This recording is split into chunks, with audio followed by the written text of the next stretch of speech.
The doctors and nurses stood trial, and they hung!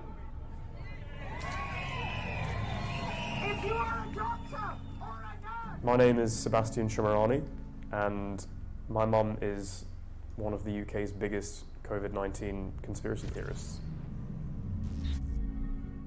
There's a thing that very, very clever people sometimes do, which is that they make themselves seem more foolish than they actually are. And I think Boris played that game earlier on in his career in order to make himself perhaps seem less threatening to people thicker than him, and as a result he's reaping the consequences.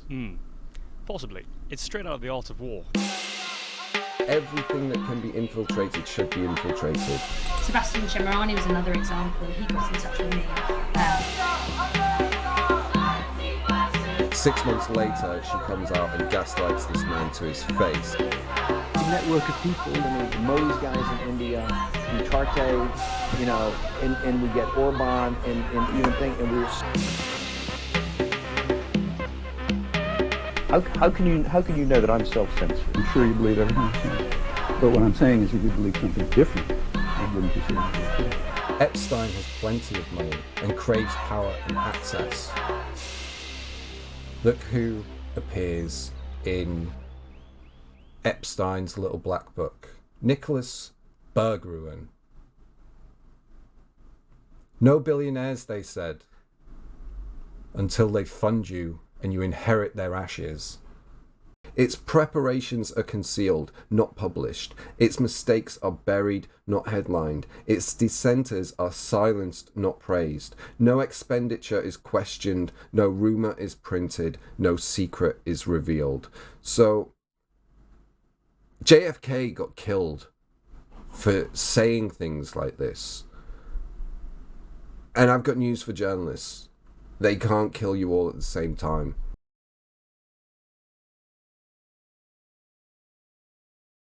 Jacob Rees-Mogg's father, he wrote a book called The Sovereign Individual, How to Survive and Thrive During the Collapse of the Welfare State, by James Dale Davidson and Lord William Rees-Mogg. The democratic nation-state basically operates like a criminal cartel, forcing honest citizens to surrender large portions of their wealth to pay for stuff like roads and hospitals and schools. The rise of the internet and the advent of cryptocurrencies will make it impossible for governments to intervene in private transactions and to tax incomes, thereby liberating individuals from the political protection racket of democracy. The state will consequently become obsolete as a political entity. And out of this wreckage will emerge a new global dispensation in which a cognitive elite will rise to power and influence as a class of sovereign individuals commanding vastly greater resources who will no longer be subject to the power of nation states and will redesign governments to suit their ends. So this looks like a fairly accurate description of society, the direction society has gone since the book has been written. And we're going to take a little look at this cognitive elites. Basically, we've got politicians in power that have no interest in democracy. They only have interest in protecting their wealth from taxes from the state. Why the hell are people who don't believe in democracy in charge of our democracy? It doesn't make sense. So this cognitive elite is what we're interested in today. So this cognitive elite, who do you think that could comprise of?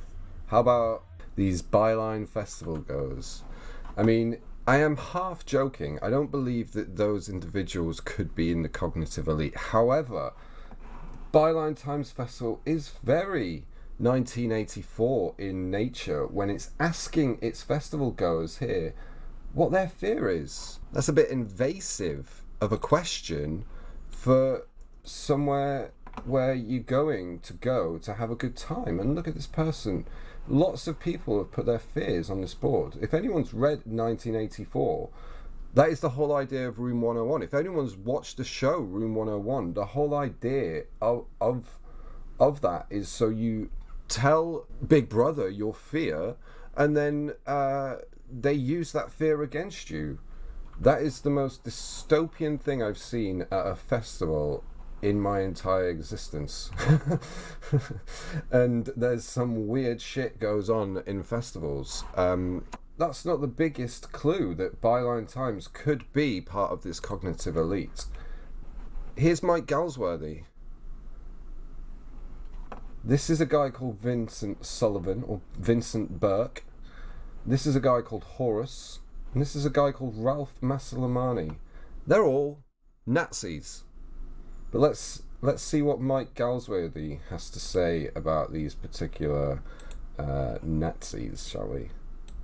Yeah, and thanks very much for having me, guys. That was fun. Brilliant. Cheers, guys. Ralph is obviously loving Cheers, the coup that they've made. Once again, a big respect for coming on, and you held your own well, and no one exactly jumped down your throat, but if you know who some of us are, we are quite outspoken, and I think you're quite admirable, and hopefully we'll have a future. We'll talk again. Yeah. Thank you. Definitely, let's talk again. Thanks for having me on, and feel free to. Too many people don't do this, and we're grassroots. We're weird. For all you know, we could be a bunch of weirdos, and you do it. So good on you. Well, I did it because of Ralph, right? Because I've already chatted to him, so I know that he's solid, and I know that he's not malicious in any way. So when he said it was going to be with some other people, I was like, oh god, I don't know who they are, right? So you see how Horace was sniggering away in the background. Mike Galsworthy. This was filmed back in March, so I'd done about 5 videos on Ralph by this point. He should have been aware of him.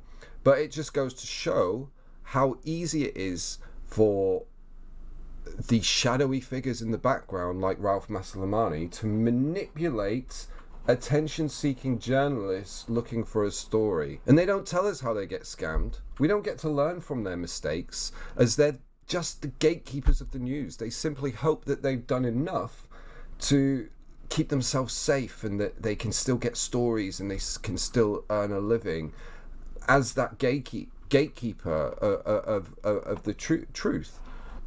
Here he is here. So he goes from this conversation with Ralph to a job on Byline Times, where he's now telling us how this system is manipulating us, without telling us how he gets manipulated by the system. Mike actually no longer works for the Byline Times, but someone else we know does.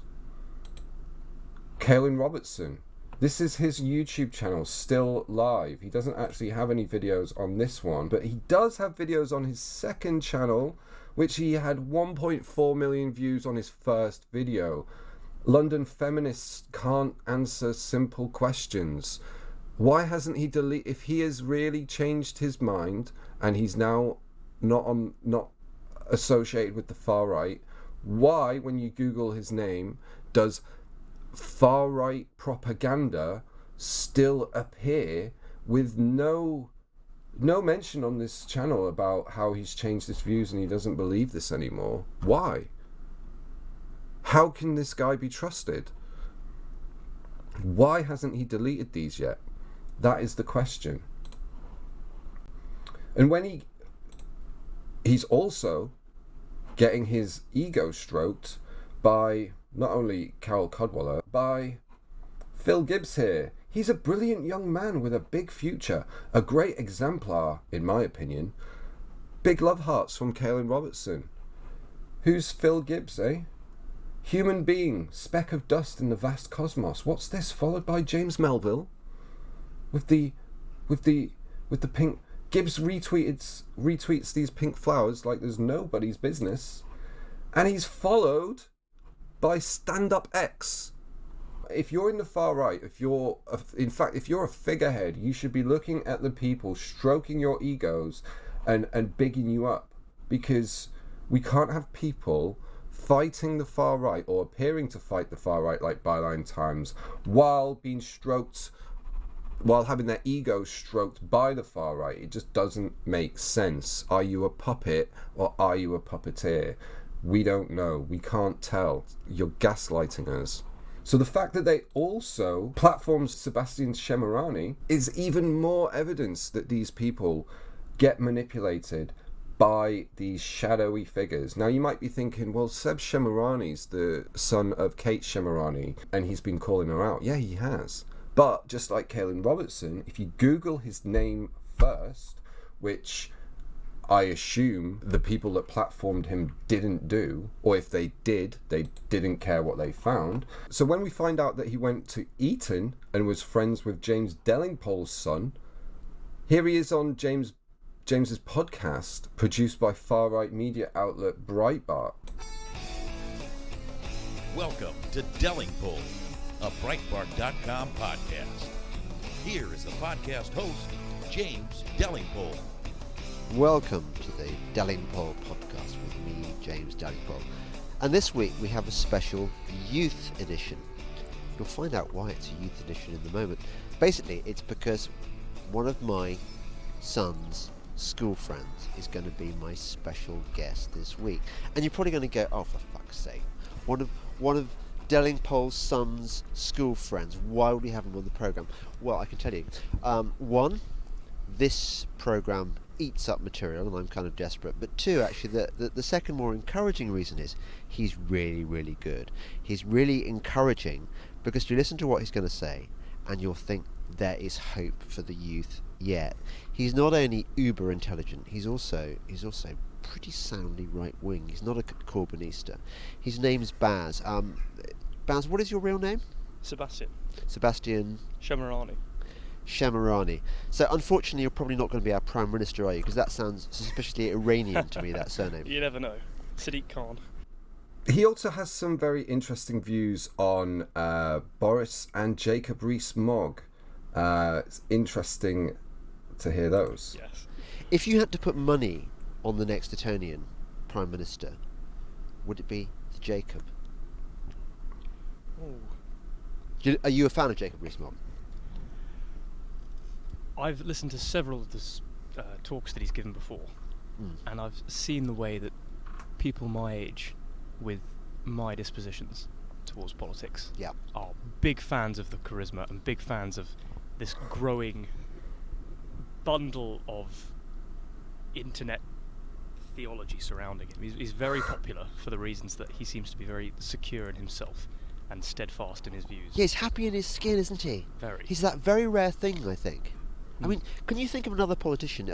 I suppose Boris is happy in his skin. Yes, but they've played this awful trick on Boris by everyone seeing these stupid caricatures that The Guardian outputs like 3 times a day of Boris Johnson with long hair, and somehow equated that with him being stupid. And of course, his reputation at Eton is he was a very intelligent young man, but they all think he's stupid, whereas Mogg comes across as very intelligent. Perhaps that's just his lovely double-breasted suits, but everyone likes him for that. Yeah, what you said about Boris, though, I think there's a thing that very, very clever people sometimes do, which is that they make themselves seem more foolish than they actually are. And I think Boris played that game earlier on in his career in order to make himself perhaps seem less threatening to people thicker than him, and as a result he's reaping the consequences. Possibly. It's straight out of The Art of War, making if you know something that your enemy doesn't know, you should let them think the opposite of that. Obviously, because it keeps people in the dark. Yeah. Perhaps. So he's read The Art of War. He's a big fan of Boris and Jacob Rees Mogg. And Delingpole thinks he could be our next saviour. Let's jump ahead and listen to this. Boy, dressed in a wig and a dress. But I said, just wait for her to start on the vote for me because I'm a woman, he's a bigot, Basically, he dressed up as Donald Trump at a fancy dress party. People took the piss, and then he won them over, and this is how he's saying that he's done it. But decommissioned all of their interesting weapons, what he says afterwards. and all they had left was, frankly, stuttering, emotional waffle. Do you know what? You sound like you've actually read Sun Tzu, which I certainly haven't. Have you? Yes. When I was about 12. Oh, yeah, you see, that's the thing. You are kind of weirdly bright, aren't you? You've read all these key texts. Well, look, no, it's important that we've got people like you out there, because actually, I think we're living in really dangerous times at the moment. I'll tell you what scares me a lot. I had to go and speak at a festival the other day, and I was on the platform, and I made some remark we were talking about threats to liberal democracy, and I pointed out, fairly uncontroversially, I would have thought, that one of the threats to liberal democracy is Islam. And then the round of questions came, and there was this girl, I'd say she was between about 19 and 22. So you can see how far right this conversation got. Islam is a threat to Western democracy. It's like, I think Western democracy is a threat to Islam, more like, considering we're the ones invading them. So it's just projection from this far-right propaganda channel. And if a simple Google search was done by any of these journalists platforming Sebastian Shemirani, they would realise that he's probably not a trustworthy source, considering he's very far-right, and he's read Sun Tzu, and he's basically infiltrating the mainstream media as a controlled opposition for Boris Johnson and Jacob Rees-Mogg. And it's no surprise that Ralph has also appeared with Delingpole, where Delingpole is just fawning over him in the same way that Mike Galsworthy was. So, yeah. It makes sense that everything that can be... This is the NRX ideology. Everything that can be infiltrated should be infiltrated, of course. But reactionaries should focus especially on the least politicized and least official networks in society, the workplace, and the new voluntary institutions, including, of course, Facebook. So that will go to everything from, like, friendship groups to workplaces to everything. They want control of everything. And if someone starts speaking out, they want to know about it, and they want to make sure that they install their own people so then they can control the narrative. They want people calling out Kate Shemirani. They want people calling out those figureheads, because that serves the distraction from what's above them, which is what I'm going after. So, next up, looking into Mariana Spring, it doesn't seem like she's had much expertise in disinformation, apart from the fact she studied French and Russian and spent a year abroad as part of her degree, where she worked for the Moscow Times. So maybe that's how she found out about disinformation. But we never get to hear about that when she talks about how she got the job. Let's see how she found out about Seb Shemirani. Sebastian Shemirani was another example. He got in touch with me because his mum has grown a very big following online during the pandemic by promoting falsehoods, suggesting the pandemic isn't real, or that the coronavirus jabs are part of a genocide. And so I went and interviewed him very extensively and reported on that story and the impact that it had on his personal relationship. So a lot of my time is spent doing that. They're trying to hear and understand their stories. Sebastian Shemirani was another example. He got in touch with me. He got in touch with her. So basically, this happened after the Kate Shemirani speech on Trafalgar Square, where she called for doctors and nurses to be treated in the same way they were in the Nuremberg trials. And that's the most views I've had on a single video. It was shared by Mariana Spring. It got 6 million views, and instantly, instead of going to the guy who would say all the things that Kate Shemirani's son's saying, instead of coming to me and saying, hey, what do you know about this? They went to the son without doing a background check. And how do we know he's not got the same views as his mum? And that they're just having this public fight to distract from the fact that David Curtin, for instance, was on stage at the same time as Kate Shemirani, and he has been speaking to government officials on the Tory party, like Mark Francois. So that is the distraction. As soon as attention is brought to something where it could expose something, just like someone who's trying to steal your watch on the street, they will manipulate your attention away from the fact that they're stealing your watch. And this is exactly the same thing. Away from the politicians linked to this movement, quickly platform the son, who's also linked to the politicians in his support for them. All they had to do is Google Ralph or Seb Shemirani and they would have found out. But after 2 or 3 meetings with Ralph, Mike's, he's solid. And I've tried speaking in private to these people, but they just ignore me.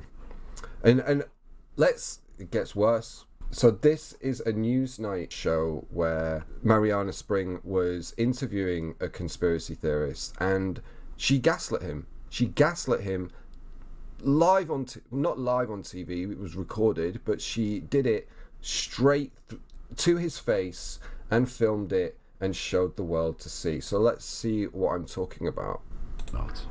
Graham first got involved on Facebook, where he watched videos like this one. But he soon found himself in Telegram channels rife with conspiracies, without any evidence, that discuss sinister global plots, worlds apart from mainstream political debates. The powers of the world that are pushing this just basically want a bigger piece of the pie, and they want more power, they want more wealth and more control. The economy's been hit really badly by COVID, and the government's come under a lot of criticism. It overall doesn't seem to have been a very good thing for anyone. He claims that the elites have benefited from the pandemic. Mariana says, no, that's wrong. The pandemic hasn't benefited anyone, but her own organisation, the BBC, says wealth increases of 10 men during pandemic could buy vaccines for all. The combined wealth of the world's 10 richest men rose by 540 billion during the pandemic, according to Oxfam. That was at the beginning of the year.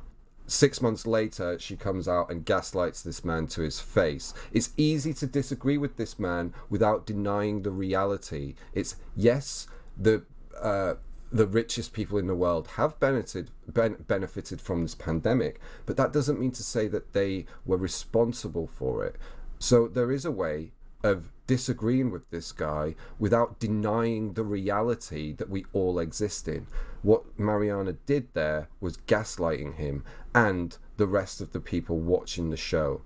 So in that moment, who did benefit from the way that she spoke to him? Who benefits from her line about the richest benefiting from the pandemic? Well, the billionaires do. And it would make sense if there was a cognitive elite. The cognitive elite wouldn't want to alert us that they're benefiting from everyone else's misery, whether it be accidental or not. So she wants to obfuscate and minimize that fact.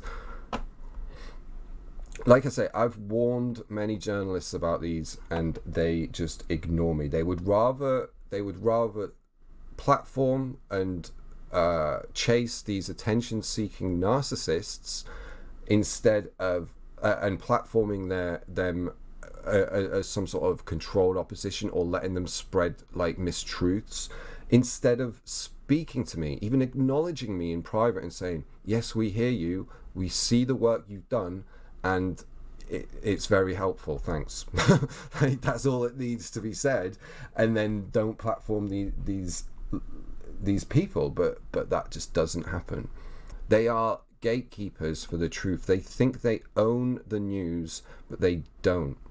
So then the manipulation by Seb Shemirani is made crystal clear when he uses his pinned tweet on Twitter. He had about 4 or 5 interviews with various mainstream media platforms, and he uses his one with the ex-extremist, conspiracy loon, re-extremist and suspected NRX affiliate, puppet, master gaslighter Majid Nawaz. Like, he's trying to counter conspiracy theories by promoting a guy who believes in conspiracy theories. It just, he's trolling Mariana, he's trolling Peter Jukes here, or they're all trolling us together. How do we know? So Seb's apparently the sensible one in the family, but I mean, it's a low bar in that family. So similarly, the Vigil, Patsy uses her pinned tweet to endorse herself using Byline Times. It's like, hey, look at me. I've been endorsed by Byline Times. I'm not an actress. I'm not nefarious. Like, I don't believe she's an actress. She's just she's a failed actress, if anything. She's simply a barefaced liar. Basically, how much of it is true, the thread they're talking about? If you disagree, then tell Lister. Like, I'm not a knobhead. If I got something wrong and they told me honestly in private or public or whatever, I'd change the video. I challenged people in private before I published the video, especially with the legal observers. And once they were made aware of what I was doing and they were like, oh yeah, shit, I recognize now, then they changed their behavior and I changed my video. I'd do the same if Patsy was to speak to me and tell me what I got wrong. But she just lies. He says, I know that guy with the loudspeaker and I've never met him before. I wasn't even a protester or activist before this. In the footage, if you go through it and watch it, she calls Haiku by his name multiple times. It's like, it's just not credible to believe that she didn't know him. She is now currently using his megaphone, stood almost right next to him. Like, it just makes no sense that she can deny knowing that guy. It's a sham. And like, she says that I'm dangerous. What he's done and others is so damaging. Yeah, it's damaging to you and your image. It's damaging to the wool that you're trying to pull over everybody's eyes. So now you might be thinking, I can't seriously be claiming that all these people are the cognitive elite. And to be honest, I don't know. They probably aren't. They could be. I don't know. They're most likely, though, pawns operating out of stupidity and ego. Like Chomsky said to Mark ages ago, they wouldn't be there if they actually punched up and told the truths that the people in power didn't want us to know. Like, let's listen to this. This is what I don't get, because it suggests that, I mean, I'm a joke, people like me are self-censoring. No, not self-censoring. There's a filtering system that starts in kindergarten. It goes all the way through. And it's not, doesn't work 100%, but it's pretty effective. It selects for obedience and subordination. And especially, I think that so stroppy people won't make it to positions of influence. Behavior problems, or if you read applications to a graduate school, you see that people will tell you he's not, doesn't get along too well with his colleagues. You know how to interpret those things. I'm just interested in this because I was brought up, like a lot of people, probably post the Watergate film and so on, to believe that journalism was a crusading craft and that there were a lot of disputatious, stroppy, difficult people in journalism. And I have to say, I think I know some of them. Well, I know some of the best and best-known investigative reporters in the United States. I won't mention names, but whose attitude toward the media is much more cynical than mine. In fact, they regard the media as a sham, and they know and they consciously talk about how they try to play it like a violin. If they see a little opening, they'll try to squeeze something in that ordinarily wouldn't make it through.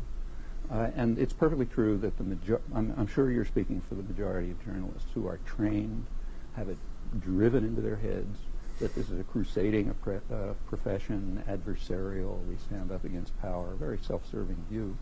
On the other hand, in my opinion, I hate to make a value judgment, but the better journalists, and in fact the ones who are often regarded as the best journalists, are quite a different picture, and I think a very realistic one. How can you know that I'm self-censoring? How can you I know don't say that you're journalists self-censoring. I'm sure you believe everything you're saying.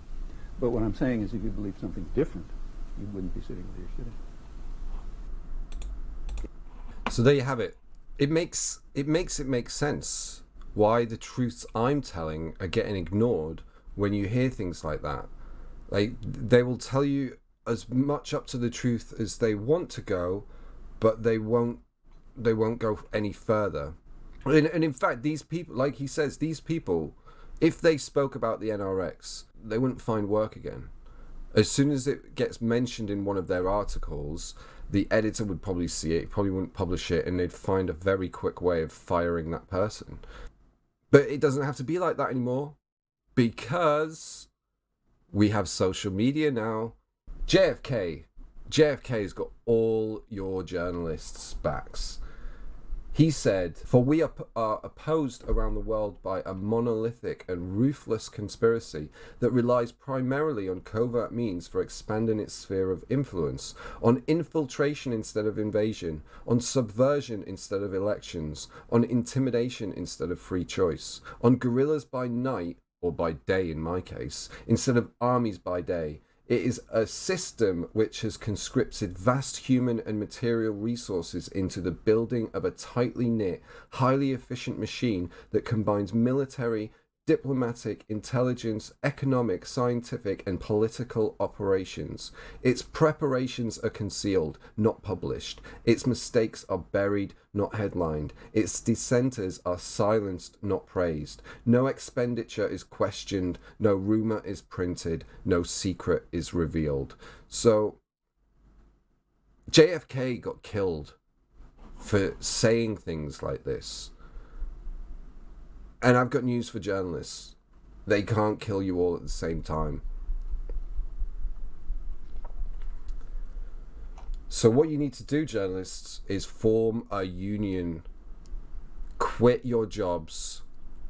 Become self-employed. Independent journalism is the way forward. You don't have to get permission from your editors or your publishers to write a story anymore. You can just do it directly to Twitter. You can all club together, tell the stories that they don't want us to know, do it collectively, do it together, and do it in a big, massive data drop, and take control of your profession from the billionaires that have an agenda and they use you as puppets.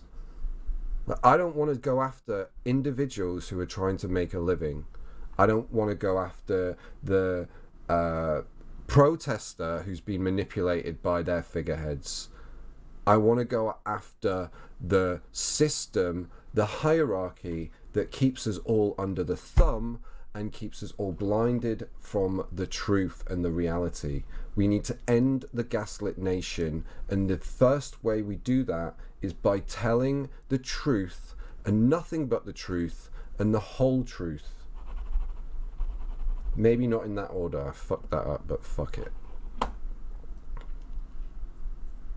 Like, I've had these people, like, and I know what I'm talking about because I basically lived in far-right circles for 2 to 3 years, whether that be at protests at Speaker's Corner or on the live stream circuit, like, connected to Speaker's Corner online. Like, I've had these people feed me with info to distract me from climbing further up the hierarchy. They just want me to talk, they just want me to name everybody in my video and be like, oh, Fiona Hine, oh, Patsy, oh, Seb Shimarani, and they want me to distract you with these types of videos instead of what's coming in part 2. So if you don't call out your mistakes like I try and do, like, if you don't call out the ways that you've been manipulated once you realised it's manipulation, then how are we supposed to know that you're being manipulated or you're not part of that manipulation yourself? It just leads to gaslighting us as a nation. So here is one of the times that Ralph gaslighted me, manipulated me.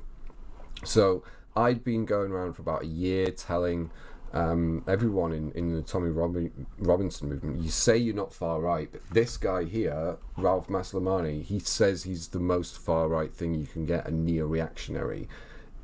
If you're not far right, what are you doing at a movement where this guy's hanging around and no one cares, no one's doing anything about it? So eventually, a year later, they come and they all thank me for my work. They have this public fallout with him, but this is just for show. Scared of? No, calm down. It's good. You want to talk about it? I want to talk about it. Would you like to talk about it, Lister? I'd like to hear you say it. No.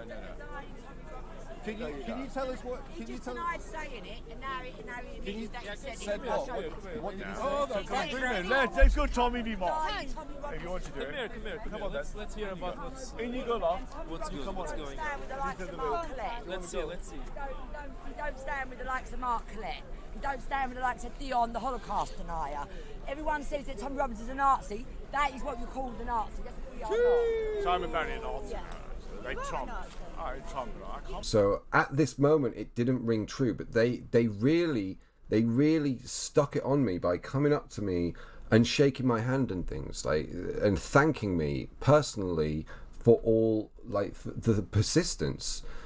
And it's all just a scam, because Danny Tomo continued to talk with Ralph in the background, and it dawned on me.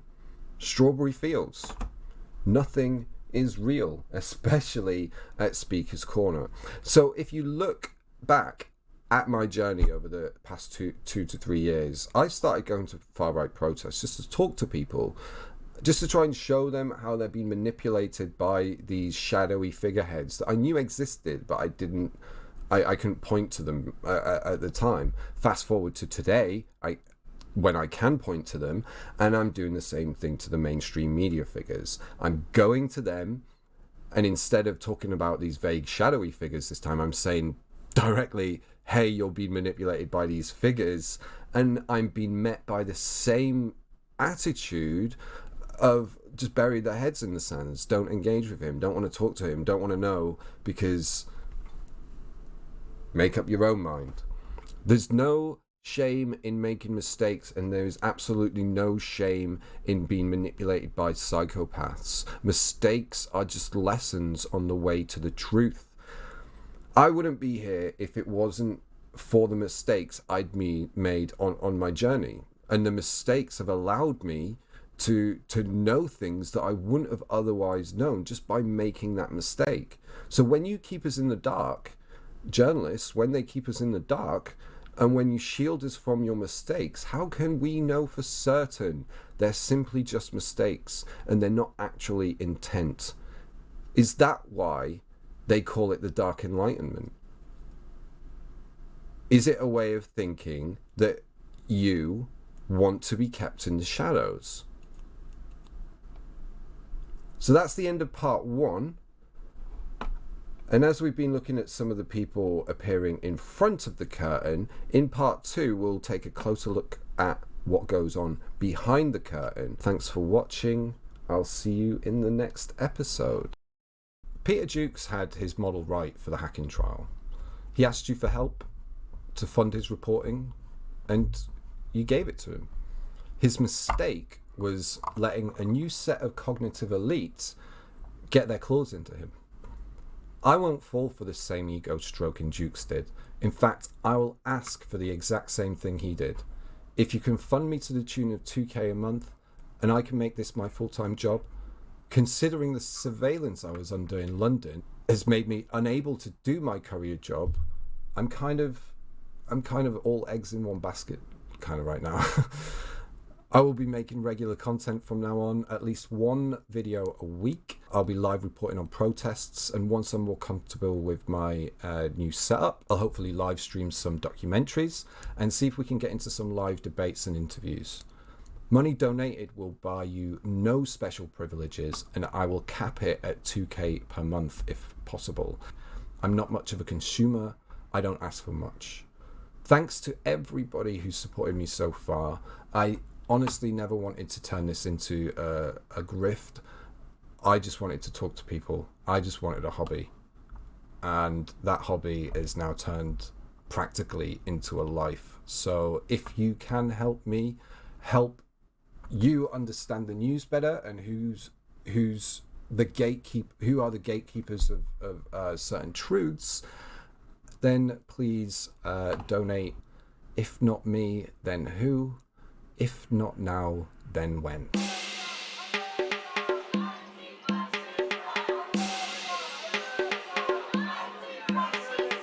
I'm a neo-reactionary absolutist. I believe in a absolute world order, organized in a particular way. When you're looking at a government is a corporation that owns a country. It just is. It's the same thing. I'm Peter Thiel. I support people who are building new things. I'm not a politician, but neither is Donald Trump. And it's time to rebuild America. Anything we can do to help this go along, and we're going to be there for you. And you'll call my people, you'll call me. It doesn't make any difference. We have no formal chain of command.